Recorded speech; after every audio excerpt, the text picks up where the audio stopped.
नमस्कार शेतकरी मित्रांनो, आता आपण निमगावमध्ये या ठिकाणी आलो आहोत, तालुका येवला, जिल्हा नाशिक।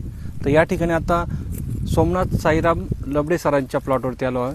तर यांनी लाल कांद्यासाठी K40 आणि वेस्टर याची फवारणी केलेली आहे। त्याचा रिझल्ट कसा आला हे बघण्यासाठी आपण इथं आलो आहे। तर तुम्ही आता बघू शकता, हा हार्वेस्टिंगला आहे, पूर्णपणे पात खाली उतरलेली आणि कलर पण पूर्ण लाल आलेला आहे।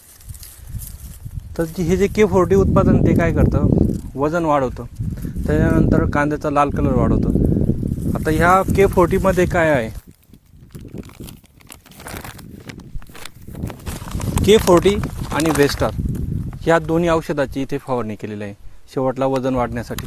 तर K40 मध्ये पोटॅशियम ऑक्साईड फॉर्ममध्ये 40% आहे, त्याच्यानंतर मॅग्नेशियम ऑक्साईड फॉर्ममध्ये 4% आहे आणि सल्फर ट्रायऑक्साईड 15%।